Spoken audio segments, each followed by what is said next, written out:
फातिमा की रानी माँ, प्रभु यीशु की माँ, आसरा तू ही है माँ।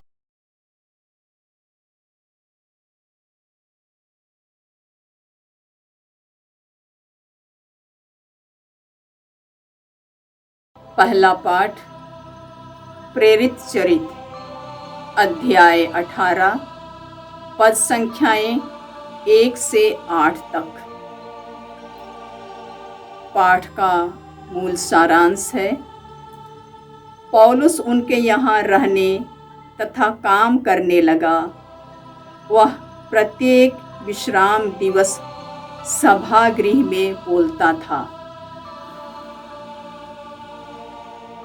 पौलुस एथेंस छोड़कर कुरिन्थ आया, जहाँ अक्विला नामक यहूदी से उसकी भेंट हुई। अक्विला का जन्म पोंतुस में हुआ था।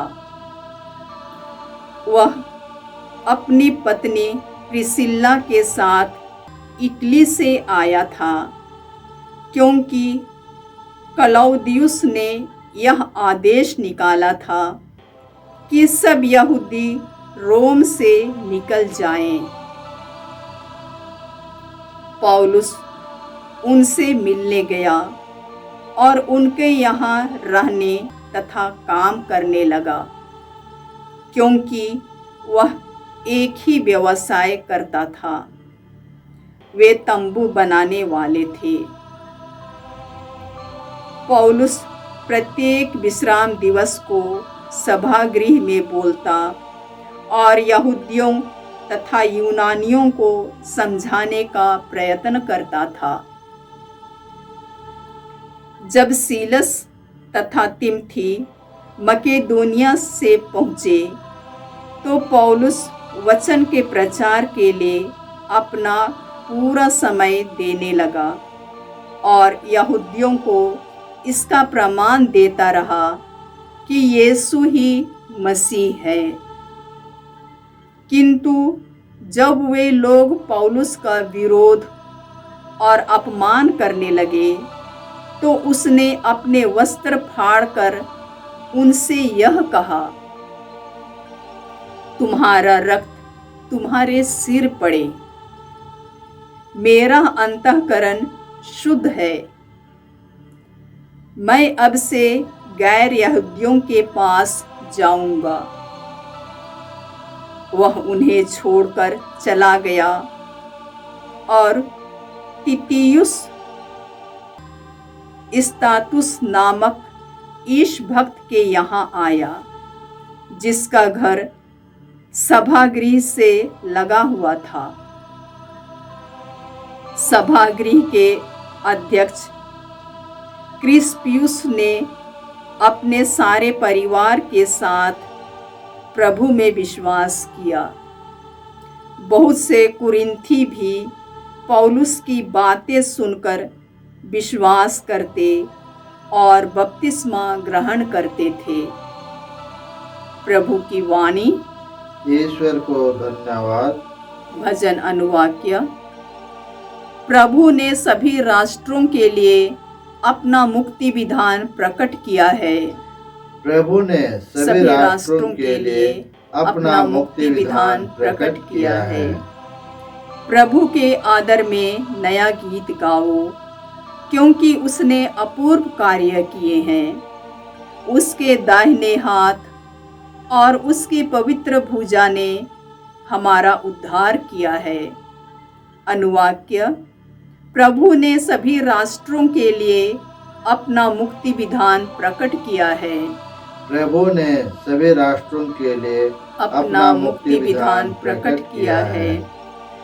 प्रभु ने अपना मुक्ति विधान प्रकट किया और सभी राष्ट्रों को अपना न्याय दिखाया है।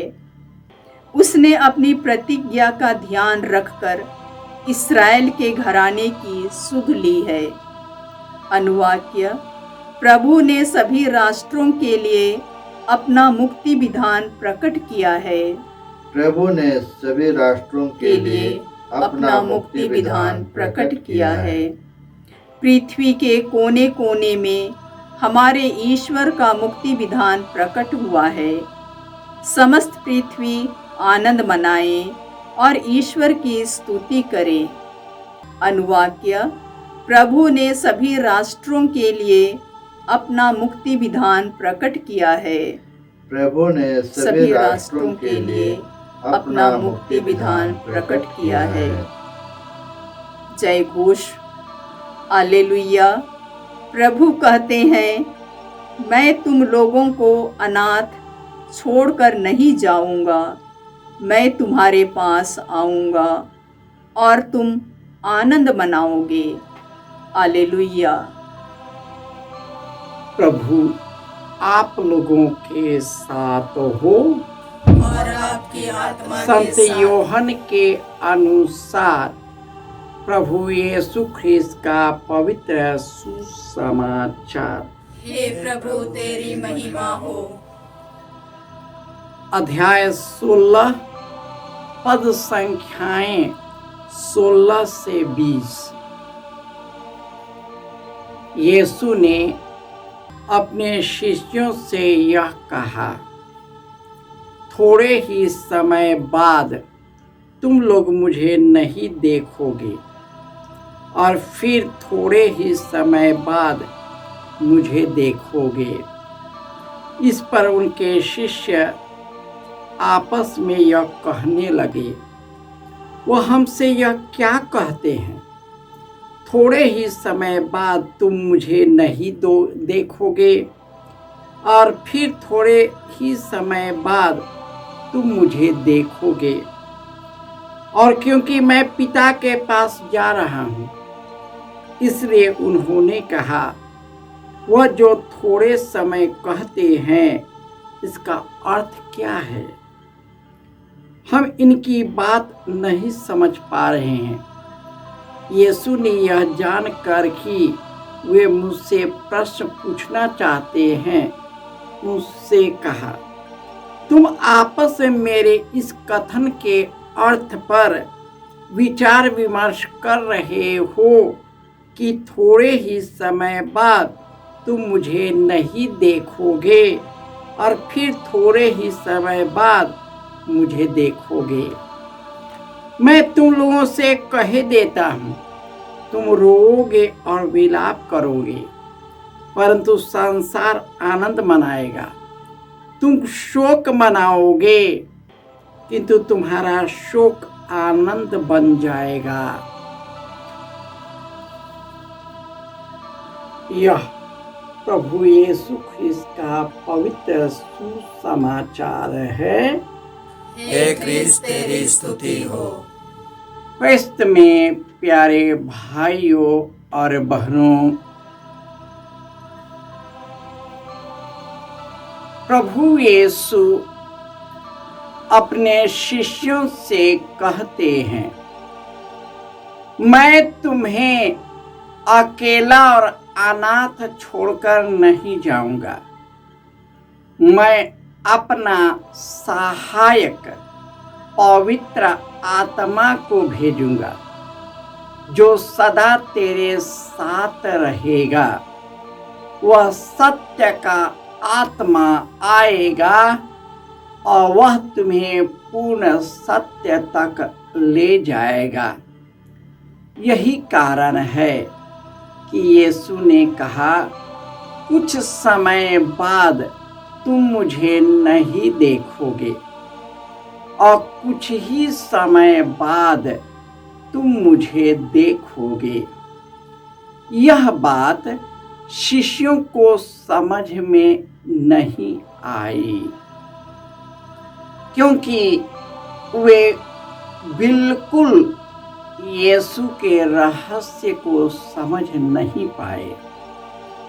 लेकिन पुनरुत्थान के बाद यीशु 40 दिनों तक विविध रूपों में उन्हें दिखाई दिया और दिखाई देते हुए उन्होंने यही संदेश दिया कि देखो, मैं मर गया था, अब से और अनंत काल तक जीवित रहूंगा। यदि हम यीशु में मर जाते हैं तो उसके द्वारा जीवन भी प्राप्त करेंगे। जिस प्रकार यीशु महिमान्वित हुआ, उसी प्रकार वह हमारे तुच्छ शरीर को महिमान्वित करेगा और अपने महिमामय शरीर के अनुरूप बनाएगा। जब शिष्य यीशु का पुनरुत्थान का साक्ष्य देने लगे तो कई अड़चन पैदा हुआ।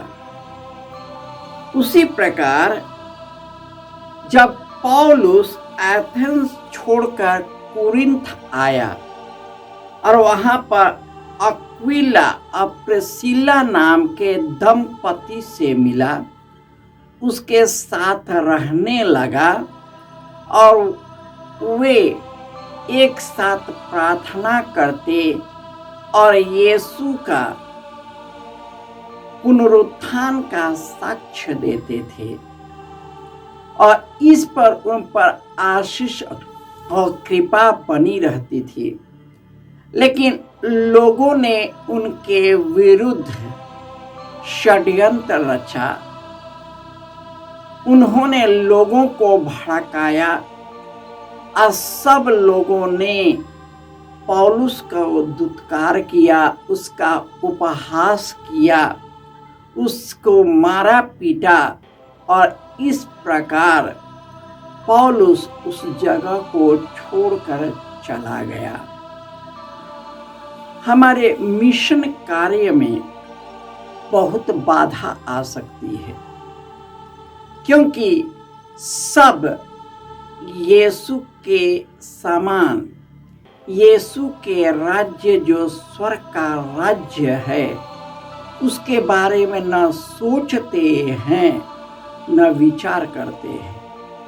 इसी संसार और जीवन को सब कुछ मान बैठते हैं और अनंत जीवन जो हमेशा रहने वाला है उससे विमुख हो जाते हैं। यही कारण है कि आज मनुष्य दुखी है, क्योंकि मनुष्य केवल सांसारिक मोह माया में फंसकर इसी की चाहत के लिए वह जिंदगी भर दुखी होता है। लेकिन ये सब चीजें उन्हें चैन, आनंद और शांति नहीं देता, उसे बेचैन किए रहता है, क्योंकि ये सब चीजें अनंत नहीं है। ये सब अंत होने वाला है। हमारा शरीर, पार्थिव शरीर अंत होगा। जिस व्यक्ति से आसक्त है, या तो मैं पहले छोड़ूंगा या वह मुझे छोड़ेगा, लेकिन उससे भी विरक्त होना है। आज जिस चीजों के लिए चिंता करते हैं, दुखी रहते हैं, वही इस दुनिया में रह जाएगा। हम कुछ भी लेकर नहीं जाएंगे।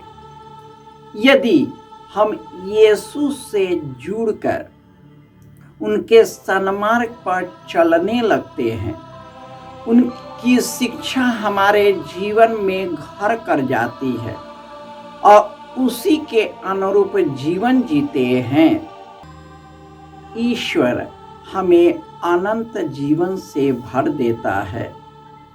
अपना पवित्र आत्मा को भेजता है। जिस तरह यीशु ने हमें वादा किया था कि मैं अपना सहायक पवित्र आत्मा को भेजूंगा, ठीक उसी प्रकार पवित्र आत्मा हमारे बीच में निवास करता है और वही हमें यीशु की ओर उन्मुख करता है, क्योंकि वह स्वर्ग से उतरा है। जिस प्रकार प्रभु यीशु स्वर्ग से उतरकर पिता के दाहिने विराजमान है, उसी प्रकार उन्होंने पवित्र आत्मा को भेजकर वह स्वर्ग और ईश्वर की यीशु की शिक्षा को हमारे जीवन में लाता है, और जो कोई उस पर चलता है उसे अनंत जीवन प्राप्त है। हम प्रार्थना करें कि हम सभी पवित्र आत्मा द्वारा संचालित पवित्र जीवन जिए, निर्दोष जीवन जिए, यीशु से जुड़कर बहुत फल उत्पन्न करें। वही फल हम सबों पर अनंत काल तक बना रहे। जय यीशु।